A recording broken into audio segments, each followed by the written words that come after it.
We've seen how politicians are lining their own pockets while claiming to serve you. We've seen members of Congress get elected poor, make healthy but not spectacular salaries, stay there for a couple of decades, and emerge extremely wealthy.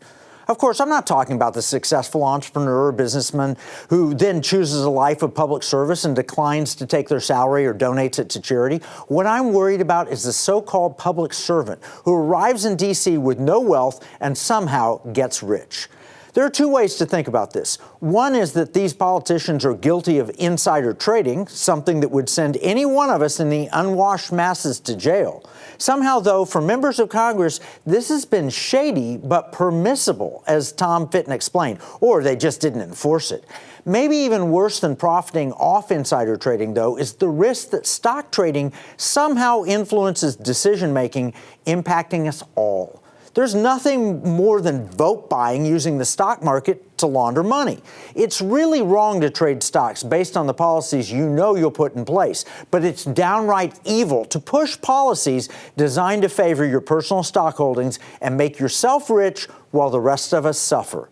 Yet that seems to be exactly what's happening. We've seen a collusion between big government and big corporations like never before in history. Politicians get rich and we lose any say in how our nation is run.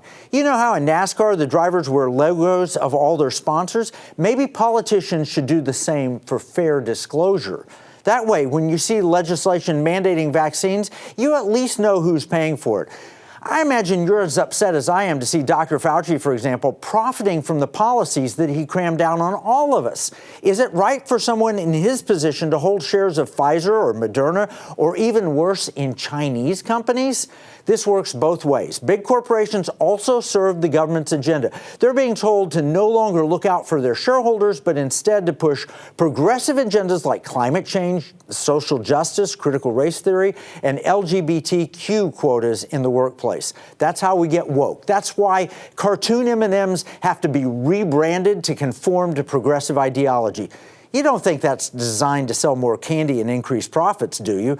What this amounts to is the big corporation buying votes for the progressives while the progressives get rich helping big corporations, and they make you the loser. Nancy Pelosi has made a fortune worth more than $100 million, all while working on a government salary. How? How are she and other politicians becoming millionaires while supposedly working for us in Congress? The corruption is deeply disturbing. Democrats and Republicans alike are pigging out on Pelosi perks. Politicians in Washington are giving themselves big salaries, big pensions, and big benefits. And if that wasn't bad enough, they're making millions on Wall Street with insider trading. Economic War Room has just released its expose of this outrage. And we've launched a nationwide campaign so every American can take action to demand an end to Pelosi perks.